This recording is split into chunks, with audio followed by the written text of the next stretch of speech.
Imagine a village alive with laughter, the sounds of daily life, and the comforting presence of community.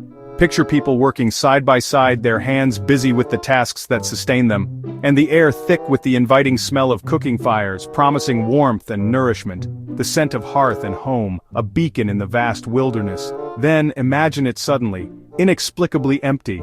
No people, no dogs barking a greeting, only the wind whispering through deserted streets, a lonely song in a vacant place. This isn't fiction, a ghost story told around a campfire. It's the real story, a documented mystery of a village that vanished without a trace, leaving behind only questions and an unsettling silence. One day, life thrived here, a vibrant hub of activity and connection. The next, silence, an unnerving stillness that spoke volumes. The people who lived here were experts at surviving in the harsh north, skilled in the ways of the wilderness, deeply connected to the land, their lives interwoven with the rhythms of nature. For them to disappear, to simply vanish into thin air, is almost unthinkable, defying logic and reason. Something extraordinary, something beyond comprehension must have happened. The story begins with Joe LaBelle, a seasoned figure in the northern landscape, a fur trapper intimately familiar with the village and its inhabitants. He expected warmth and welcome, the familiar sights and sounds of a thriving community, but found only haunting silence, a chilling void where life once flourished. No smoke rising from chimneys, a telltale sign of life extinguished. No voices echoing through the streets, just emptiness, a palpable absence that hung heavy in the air. LaBelle called out, his voice cracking with a growing sense of dread, but only his echo replied, a mocking reminder of his solitude. Inside the homes, he found food left over cold fires, a meal interrupted, never to be finished, clothes and tools abandoned, everyday objects left behind as if time had simply stopped. It was as if everyone had vanished in the middle of daily life, plucked from their routines without warning. No signs of struggle, no indication of violence or conflict, no tracks leading away, no clues to explain their sudden departure. The village was frozen in time, a snapshot of a life abruptly halted, a puzzle with no pieces, a riddle wrapped in an enigma, defying all attempts at explanation. The mystery of the vanished village had begun, a haunting tale that would echo through the years. How could an entire community disappear so completely, leaving behind no trace, no explanation? The silence was more than the absence of sound. It was a heavy, oppressive presence. It was the loss of a soul, the absence of the collective spirit that once animated this place. LaBelle's discovery would haunt him forever, a burden of unanswered questions and unsettling images. The world is full of wonders, both beautiful and terrifying, but some questions remain unanswered, lost in the mists of time and circumstance. This is one of those questions, a persistent enigma that continues to baffle and intrigue. The story of the missing village, a testament to the fragility of life and the enduring power of mystery, is a chilling reminder of how quickly life can change, how easily communities can be disrupted, and how profoundly the unknown can affect us. It's a mystery that has never been solved, a cold case that continues to generate speculation and wonder.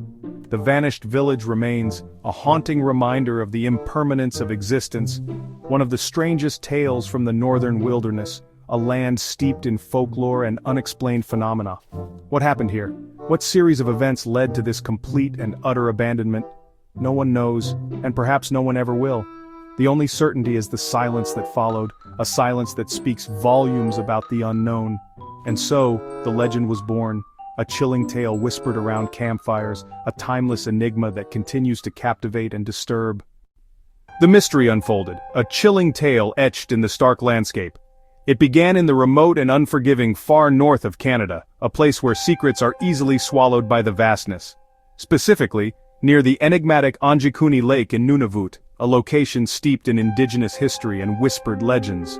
This is a land of seemingly endless forests, stretching as far as the eye can see, a tapestry of green and shadow, and of countless frozen lakes, their surfaces mirroring the cold, clear skies above. A land dominated by brutal winters where survival is a constant battle against the elements. The unsettling event transpired in November 1930, a time when the world was a very different place. It was a period as winter tightened its icy grip, slowly transforming the landscape into a frozen domain. The lake, a central feature of this story, was already frozen solid, its surface a sheet of impenetrable ice. The snow lay deep, blanketing everything in white, and the days were short, offering only fleeting glimpses of sunlight. The people who called this place home were Inuit, deeply connected to the land and its rhythms. They were incredibly skilled at surviving the Arctic's relentless challenges, possessing knowledge passed down through generations. Their village wasn't a permanent structure but rather a seasonal camp, carefully chosen and strategically located. It was a familiar home, a place of refuge and community in the vast and unforgiving wilderness. They lived in harmony with the land, their lives intricately tied to the movements of the caribou. They followed the ancient migratory routes, returning to this very spot year after year, generation after generation. Back in 1930, in this remote corner of the world, there were no phones to connect people. There was no quick communication, no instant messaging, just profound isolation, a world unto itself. News traveled slowly, painstakingly making its way across the vast distances. Information was often shared by word of mouth, passed down through stories and shared experiences. So when the village vanished without a trace, it wasn't immediately apparent. In fact, it took weeks, perhaps even longer, for anyone to realize that something was terribly, irrevocably wrong in this isolated community. The silence of the land, usually punctuated by the sounds of life, now eerily matched the unsettling silence of the completely empty village. The community itself was small, a close-knit group of individuals, but their disappearance, their complete and utter absence, was an event of enormous proportions, a gaping hole in the fabric of the Arctic. The Inuit had lived in this region for countless generations, their history intertwined with the land itself. Their traditions were carefully built on centuries of knowledge, honed by the constant need for survival in this challenging environment. The village was a known landmark, a place familiar to the few fur trappers and even the Royal Canadian Mounted Police, who occasionally patrolled these remote areas. Therefore, its sudden and inexplicable emptiness was all the more shocking and disturbing. The sheer remoteness of Anjikuni Lake, its distance from any significant settlement, is a key element in understanding the enduring mystery that surrounds this place. In such extreme isolation, where the nearest neighbor could be days away, a disappearance of this magnitude could easily go unnoticed for a considerable length of time. The harshness of the environment certainly made day-to-day survival a constant struggle, but the idea of an entire village vanishing without leaving even the slightest trace was simply unheard of, an unprecedented event that defied all logical explanation. The story's setting, frozen, remote, and eerily silent, only serves to deepen the enigma, adding layers of intrigue to an already perplexing mystery. The world outside, far removed from the realities of the Arctic, would only gradually learn of the unfolding mystery, the unsettling events that had transpired. Long after the initial disappearance, long after the silence had settled over the village. Over time, the story of the vanished village transformed into a legend, a chilling tale whispered around campfires. A legend born in the heart of the Arctic night, forever shrouded in mystery and speculation. Before the mystery, before the whispers of the unexplained, there was a life, a vibrant community. Anjikuni Lake was a place of community and tradition, a hub of activity nestled in the vast, unforgiving landscape. Life was hard but close-knit, focused on survival, every day a testament to their resilience and ingenuity. Homes were built from local materials, carefully chosen and skillfully assembled to withstand the elements. Whether skin tents during the warmer months or sturdy igloos sculpted from snow and ice depending on the season, shelter was paramount. Men hunted caribou across the frozen tundra and fished the icy lake, providing sustenance for their families. Meanwhile, women prepared food, preserving precious resources, and made clothing, transforming animal hides into warm, protective layers. Children learned essential skills through play and stories, absorbing the wisdom of their elders and preparing for the challenges ahead. The community depended on cooperation, a shared understanding that their survival hinged on their ability to work together. In this intricate web of interdependence, everyone's role was vital, contributing to the collective well-being. Fires warmed the homes, pushing back the relentless cold and providing a central gathering place, and the smell of cooking filled the air, a comforting aroma that spoke of nourishment and shared meals. The rhythms of nature dictated daily life, a constant reminder of their place within the larger ecosystem. The passage of the sun, the brilliance of the stars, and the cyclical caribou migrations shaped their existence. Contact with outsiders was rare but friendly, a chance to exchange goods and stories. Occasionally, trappers traded goods for furs, establishing a fragile economic link to the outside world. The Inuit and trappers respected each other's knowledge of the land, recognizing the value of their respective skills and experiences.